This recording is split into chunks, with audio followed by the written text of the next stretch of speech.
आप लोगों को डुप्लीकेशन का सिद्धांत मालूम है ना? नकल का सिद्धांत। नकल का सिद्धांत कितना ज्यादा यथार्थ है, मैं उसका आपको उदाहरण देना चाहता हूं और बड़ा खूबसूरत एग्जाम्पल दूंगा आपको। हमारे बिजनेस की जो नींव है वो नकल का सिद्धांत है, ये आप सब जानते हैं। यस। यानी कि आप जो कुछ भी अपने बिजनेस में उम्मीद करते हैं, मैंने अभी आज बात की थी कि अगर आप अपने बिजनेस को टाटा की तरह चलाना चाहते हैं तो उसके लिए आपको क्या करना होगा? आपको खुद एक ऐसी मास्टर कॉपी बनना होगा। मास्टर कॉपी उसको बोलते हैं जिसकी कॉपियां आगे होती हैं, कि आपके नेटवर्क में टाटा वाला कल्चर का जन्म हो। यानी कि सारी बात आपसे शुरू होकर आप पे ही खत्म हो जाती है। भगवान ने आपको दो आंखें आगे दी हैं कि पीछे दी हैं? यानी आगे देखिए। आपकी अपलाइन से आपको जो अच्छा मिलता है वो रखिए, बुरा मिलता है उसको साइड कीजिए और शुद्ध झरने का जल पीजिए और अपने आप को बेहतरीन मास्टर कॉपी बना के आगे बढ़िए। डुप्लीकेशन का सिद्धांत खाली इस बिजनेस में नहीं है, आपके निजी जीवन में भी है। आपको मैं अभी कुछ बातें ऐसे बोलूंगा तो आपको समझ में आएगा कि ये बिजनेस हमें कितना कुछ सिखाता है। ये आपके खुद के पर्सनल जीवन में कितना अच्छा बदलाव लाता है, ये आप मेरे इस एग्जाम्पल से समझेंगे। मैंने अक्सर लोगों को देखा है, वो कई बार अपने बच्चों से शिकायत करते हैं कि यार मेरा बच्चा जो है बड़ा शरारती हो गया है, मेरी बात नहीं मानता है और हमें सुनता नहीं है, पता नहीं कहां से क्या सीख के आ गया है। आप यकीन मानिए दोस्तों, आपका बच्चा आपका प्रतिबिंब है। वो वही कर रहा है जो आपने सिखाया है। सबसे बढ़िया डुप्लीकेशन का सिद्धांत आपके बच्चे फॉलो करते हैं। बच्चे ने जब जन्म लिया वो तो कोरा कागज है, उसका दिमाग एक खाली कॉपी है। पहले 15 सालों में उसका लॉजिकल ब्रेन बहुत थोड़ा सा डेवलप होता है, उसके अपने तर्क बहुत कम है। वो सीधा सीधा उन लोगों को फॉलो करता है जो उसके जीवन में आते हैं। पहले 15 सालों में, पहले 15 साल में बच्चा डुप्लीकेशन के सिद्धांत पे आगे बढ़ता है। शुरू के 7 साल वो अपनी मां को फॉलो करता है, क्योंकि उसको लगता है मां ही एक ऐसी व्यक्ति है मेरे जीवन में जिससे मेरा जीवन जुड़ा हुआ है, क्योंकि वही खाना खिलाती है। और अगले 7 साल में वो अपने पिता को फॉलो करता है, अपने टीचर्स को फॉलो करता है, अपने आसपास के विद्यार्थियों को फॉलो करता है, मगर डुप्लीकेशन के सिद्धांत को फॉलो करता है। मैं अपनी बेटी को जब मैं इंडिया में था रोज अपने माँ बाप से 1 घंटे के लिए मिलाता हूं। ये सरबजीत जी जो भी मेरे साथी हैं सब जानते हैं।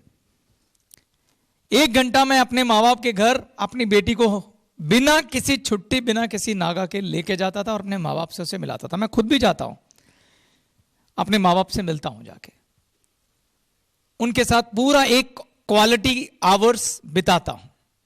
मैं उस थॉट पे बिलीव करता हूं कि भगवान के घर में माथा टेकने से पहले, मंदिर जाने से पहले माँ बाप को माथा टेकना बहुत जरूरी है।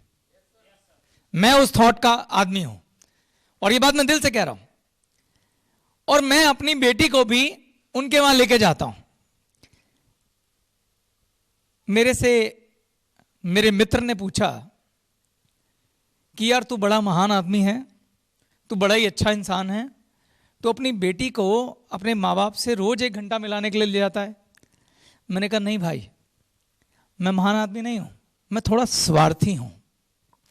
मैं चाहता हूं कि जब मेरी बेटी बड़ी हो जाए, उसके बच्चे हों, और जब मैं बूढ़ा हो जाऊं तो वो भी अपने बच्चों को मिलाने मेरे को लेके आए। इसलिए अपनी बेटी को लेके जाता हूं।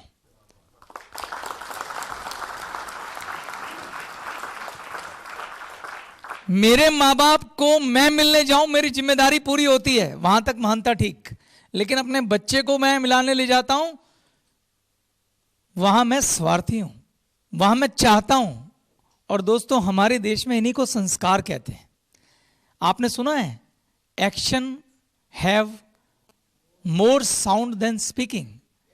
आप अपने बच्चों को गाना गा के मत सुनाइए, अपने माँ बाप की सेवा करो, अपने माँ बाप का कहना मानो, हम तुम्हारे लिए कितना कुछ करते हैं, अपने माँ बाप की इज्जत करो। कुछ नहीं करने की जरूरत, कुछ बोलने की जरूरत नहीं। सिर्फ आप अपने माँ बाप के साथ ये एक्शन करो, उन्हें अपने साथ रखो, वो अपने आप डुप्लीकेट कर जाएंगे। ये है डुप्लीकेशन का सिद्धांत। तो डुप्लीकेशन का सिद्धांत हर जगह काम करता है। वहां आपके बच्चे आपको डुप्लीकेट करेंगे, यहां आपकी डाउनलाइन आपको डुप्लीकेट करेगी। आप देखिए आपको आगे कैसा परिवार चाहिए। अभी आपके मन में एक छोटी सी उत्सुकता यह भी होगी जानने की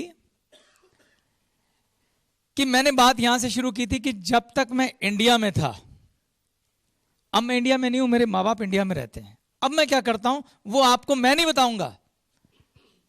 जो लोग मुझे बहुत करीब से जानते हैं उनमें से कोई एक व्यक्ति बताएगा। सरबजीत को मैं रिक्वेस्ट करता हूं वो बताए मैं अब क्या करता हूं। अब भी 365 दिन बिना किसी छुट्टी के जो इंडिया और कनाडा का टाइम है उसमें करीब 9.5 घंटे का डिफरेंस है। कनाडा 9.5 घंटे पीछे है। तो जब वहाँ सुबह होती है तो चेतन सर खुद अपनी बेटी के साथ और भाभी के साथ स्काइप, जानते हैं आप लोग, इंटरनेट के ऊपर ऑनलाइन होते हैं और वो 1 घंटा अभी भी स्काइप के ऊपर नियम से चलता है कनाडा के साथ, कनाडा से बिना किसी ब्रेक के। और उस समय पूरे का पूरा जो परिवार है वो यहाँ पर इकट्ठा हो जाता है, मम्मी भी, पापा भी। और ये यकीन माने, मैंने अपनी ज़िंदगी में अपने आसपास बड़े सारे परिवार देखे हैं, बट जो संस्कार चेतन भैया के परिवार में है वो मैंने आज तक कहीं नहीं देखा। मम्मी, पापा, दीदी, आगे बच्चे, भतीजे, भांजे सब एक साथ इकट्ठे हो जाते हैं। कोई भी बात हो, छोटी से छोटी बात हो, मतलब किसी एक बच्चे का बर्थडे है तो भी 40 लोगों ने एक साथ इकट्ठे हो जाना है। और ये 40 लोग कौन है? सिर्फ अपने सगे भाई बहन, भांजे, भतीजे। और मैं भी खुश नसीब हूँ कि मैं भी उनका हिस्सा हूँ। तो हम अक्सर एक साथ ऐसे इकट्ठे हो जाते हैं, कोई भी मौका हो। सबसे पहले किसी बच्चे का बर्थडे होगा तो आएगा, सबसे पहले जो चेतन भैया के मम्मी पापा हैं उनका आशीर्वाद लेगा, वो मिठाई का डब्बा आएगा, वो मिठाई के डब्बे का भोग लगेगा, घर में मंदिर बना हुआ है, और उसके बाद वो प्रसाद की तरह सब में बटेगा। और वहाँ से बर्थडे की शुरुआत होती है, जन्मदिन की। और बिना किसी ब्रेक के चेतन भैया और जो उनकी बेटी है भूवी और भाभी, ये लोग स्काइप पे ऑनलाइन रहते हैं। तो वो नियम नहीं टूटा हुआ। Thank you so much. Thank you Sarabjit. मैंने ये बात के लिए सरबजीत को क्यों बुलाया, क्योंकि मैं ये जानता हूं कई बार मन में कहीं ना कहीं एक शंका रह जाती है कि ये बात बड़ी सच्चाई और ईमानदारी से बता रहा हूं। और इसलिए बता रहा हूं क्योंकि आप भी मेरा परिवार हैं और मैं चाहता हूं कि आपके परिवार में भी ऐसे संस्कार हों।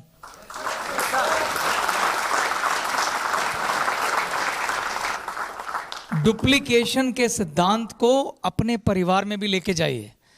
मैंने अपनी तारीफ तो कर दी और करवा दी, पर मैं नहीं, मैंने कहा ना, अच्छाई हो या बुराई दोनों कॉन्टेजियस होती है, फैलती है। परिवार के सारे बच्चे, मेरे माता पिता का आशीर्वाद है, सारे बच्चे एक छुट्टी किए बगैर 1 घंटा का वक्त उनको जरूर देते हैं।